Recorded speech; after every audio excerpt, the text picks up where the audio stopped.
us today. Oh, it's my pleasure. I'm so glad that I can hear you. The last interview I had was just such a struggle to hear, and I felt bad. I apologize to the guys. Like, I'm sorry that my answers have been so short. I'm just really, it's like, man, shorthand because I couldn't pick out anything. But, hey, I can hear you great, so I'm excited to talk to you. Awesome. Well, mate, congratulations on the brand new album. I've had a chance to take a listen to it over the last week, and I've got to say, absolutely fantastic album.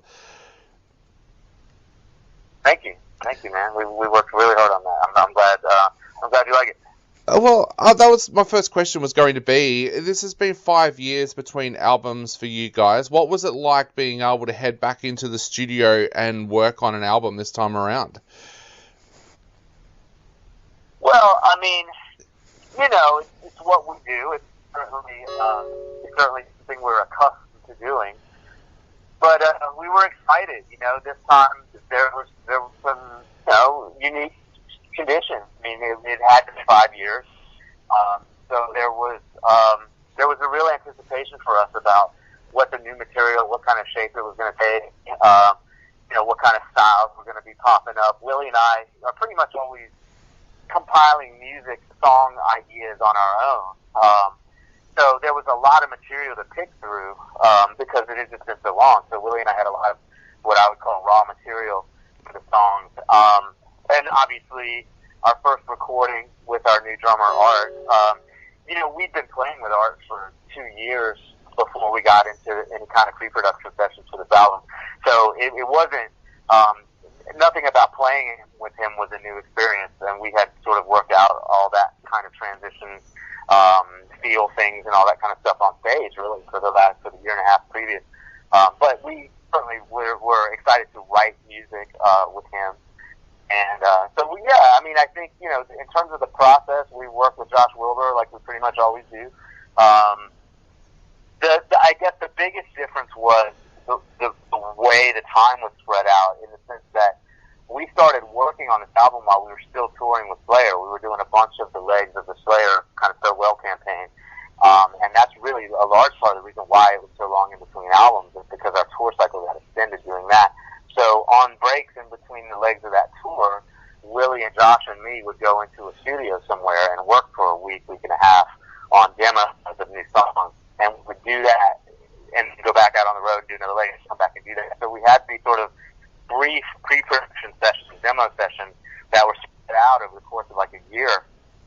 And it really served to give us a lot more time to sit with the material and let it develop, and gave Randy a lot more time to sit with the songs and think about, you know, what kind of themes he wanted, you know, to attach to each song and what to write around and that kind of thing. So it really gave us more of a long view in putting the material together. And I think that process was sort of born out of necessity, given our tour schedule, but it really became an asset. And I think part of the unique character of the album is the fact that it was sort of gestated over such a long period of time. Because it did take that longer period of time, did that mean there was also a lot more influences in there as well? Because an album is pretty much a snapshot of what a band is going through at that time, and because that's a bigger snapshot, did you feel that there was more inspirations and more things inspiring you in that time as well? It's really hard to say. It's hard to dissect like that, but honestly, the material, the kind of resource material, raw material for the album is sort of collected over that time. It's not like we go 5 years and then Willie and I just hop in and write a bunch of songs. It's kind of being, it's sort of, the ideas are sort of being documented all over the course of time. So it could be, I don't know, I guess I haven't microanalyzed it like that. I do know that there was a lot of time for those influences to evolve, and that may, you know, over the course of compiling, collecting those song ideas. So that may be, you know, part of what is sort of, you know, I find this album to be pretty dynamic, in the context of a Lamb of God album. So, you know, that could be some of that play. Yeah. You mentioned as well that you discussed a lot about the different styles that you wanted to bring out on this album. Tell us a little bit about what those styles were that you were discussing and how you feel that's kind of changed your sound a little bit with this album as well. I guess I left the wrong impression. We didn't really have deliberate discussions about like what our strategy is stylistically for this album. It's never really that deliberate, I think. But I think what we do is we just sort of write songs from a very genuine, kind of honest place. We still write songs that we want to hear. That's really always been the case. I can say confidently that Lamb of God has never, ever made a creative decision based on what we think the fans might be wanting to hear, what we think the label might be wanting to hear, or what we think the media or journalists might want to hear. We don't make creative decisions based on what the hot new metal bands are. None of that comes into play. We really just kind of write the songs that we want to play and we want to listen to and we want to record. So in that sense, it's not very deliberate, other than we're just kind of jamming to suit our own taste. But in the course of doing that, we are able to sort of reference different eras of the band. You know, when we're a band that's been putting out albums as Lamb of God for 20 years, and if you count Burn the Priest, which I do because it's all kind of part of the same timeline for me, another 5 years in front of that. So we're able to kind of look from an overview and reference different time frames, different eras over the course of that discography, and say, hey, this part kind of has like As the Palaces Burn feel. Like let's kind of keep that in mind as we're sort of fleshing it out and that kind of thing. And one of the many great assets to having Art Cruz in our band is that Art learned to play drums with Lamb of God as his favorite band. He's about 15 years younger than the rest of us, so when he was picking up the drums, we were his favorite band. So he has this wonderful sort of perspective that he can reference as a fan. I mean, I think Art, in fact, I know I've heard him say it, will tell you that Lamb of God is his favorite band. He just happens to be a drummer in the band now. So he can listen to a song coming together and give us the viewpoint as your biggest fan, this is kind of what I intuitively want the song to do. And that's pretty valuable information because that's not really a perspective that the rest of the four of us are really able to plug into. Yeah, that is such an amazing thing, like someone getting to be able to play with their idols. How did that relationship between Art and Lamb of God begin? Like, where did it all start for you guys? Years and years ago. I don't remember, honestly, which festival it was, but it was at least 10 years ago. Maybe more, a little more. We were playing some touring festival here in the U.S., and Art was the drummer for a band called Winds of Clay, and they were on one of the, I guess, side stages, or I don't remember how it was laid out, but they were on that tour. And obviously, like I said, he was a big fan, and he introduced himself, and we got to know him, and really, we just became really good friends. Obviously, we knew he was a great drummer because we watched him play, and but the relationship was personal before it was ever business. And we had kept up over the years, and Art would always come to shows, and if I was in LA, I would hit him up and we'd get together. So we had a personal relationship. So when we became in need for someone to play drums, really, Art was the only name. There wasn't honestly much of an audition either. We already knew, so, it was already there. But it's still kind of like you point out, it's a cool Cinderella story to think that, the Art who's, was standing in to watch Lamb of God later go on to be in the band and be with albums with that band. It's a cool story. But more than anything, man, with regards to the Art thing, it's just a joy to be around, a joy to work with. We're all close friends. We have been. His talent speaks for itself. There's really very little, and really nothing that we would ask him to do technically as a drummer that he's not able to deliver. So it's just really proud to have him in our band. Yeah, definitely. Now, one of my favorite tracks on this album is Root. So I was going to ask about your guests on this album. Tell us a little bit about Chuck and Jamie coming on board for their tracks on this album. What was it like to work with them, and how did that all begin where you decided who you wanted to have on this album as guests? Yeah, I mean, Chuck and Jamie, it's those guys are family.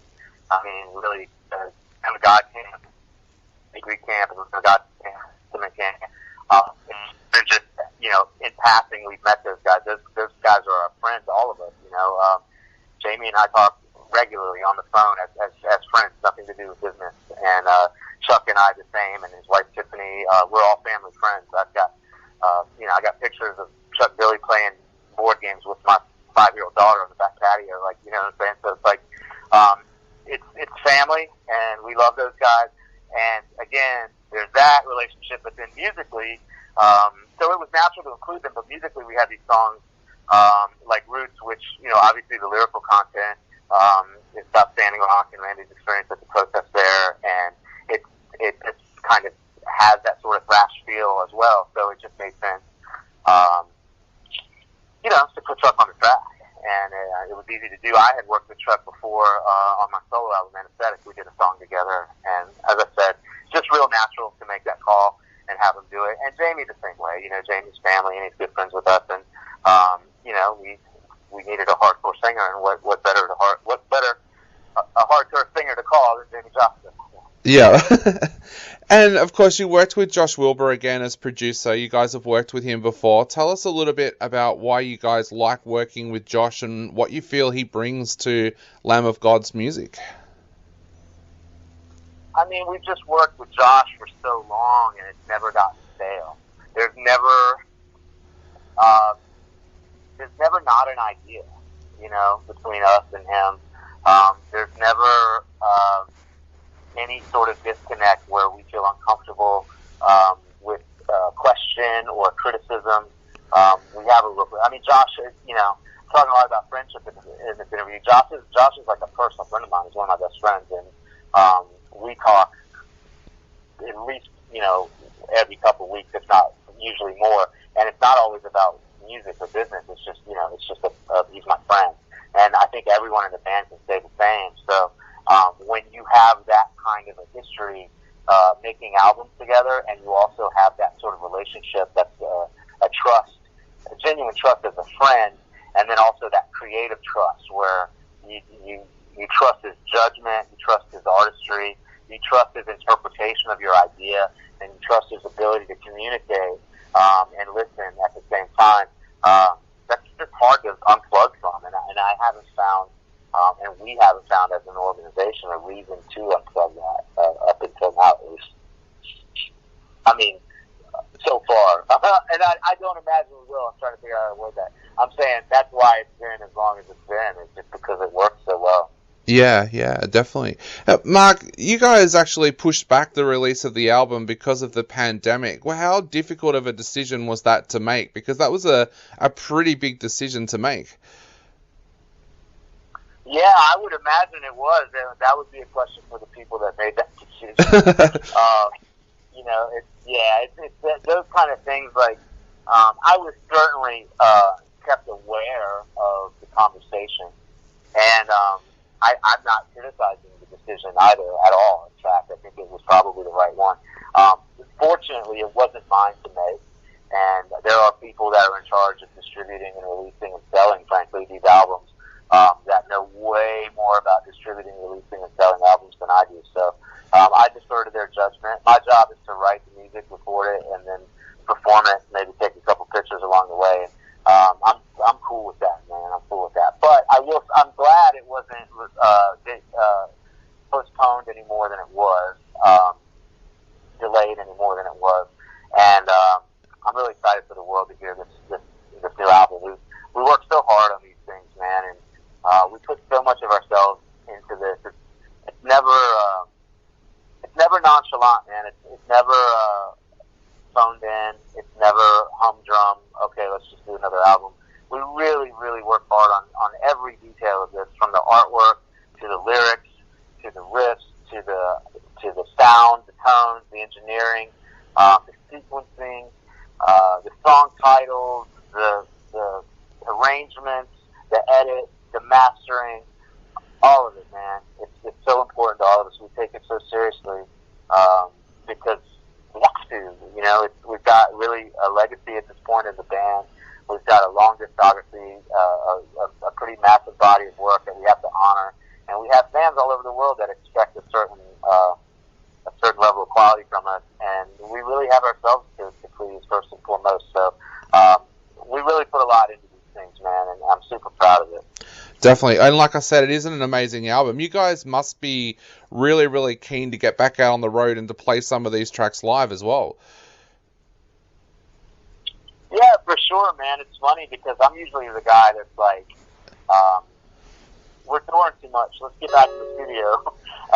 Randy and I are polar opposites that way. Randy just wants, he'd be happy to stay out of the studio for years and just stay on the road, and I'm the opposite. I'm like, all right, guys, let's get back to the studio and make some more music. But it's funny because now I am really itching to get out. When it's a different thing when it's taken away, not on your terms. Yeah. And that's how I feel about this. And obviously, what's going on in the world, particularly everywhere, really. But we've got a whole other situation here in the United States going on, and those things are way more important than a heavy metal band for sure. And so I say that there are more important things going on in the world, and there are more important things to pay our attention to. But with humility, I would like to say that I'm definitely anxiously anticipating the day when we can safely and in good conscience get on stage again and play music for people. I'll be really, really happy when that day comes. And I'm pretty optimistic that it'll be this year at some point. Definitely. Well, mate, we are running out of time very, very quickly. So is there anything you would like to say to your Australian fans out there before they go out and grab a copy of the album on June 19th? Man, we miss you guys so much. I think it's been at least 2 or 3 years, I think, since we've been down there. And, we say all the time when we're there, and it's because it's true, we love touring Australia. We love the fans there. Our fan base there has been so dedicated, diehard. And really, because you guys wait, most places wait a year and a half or something like that to see us, but sometimes we don't get down there for 3 years or something, and we come back, and you're all still there. And we really value that, and please know that it's not unnoticed. We love being there, and we can't wait to get back. Awesome. Well, Mark, thanks so much for chatting to us today. It's been an absolute pleasure chatting. Stay safe, and hopefully we do get to see you in Australia soon. Can't wait, man. Thanks for your time. Take care. Not a problem, mate. Have a great day. Bye.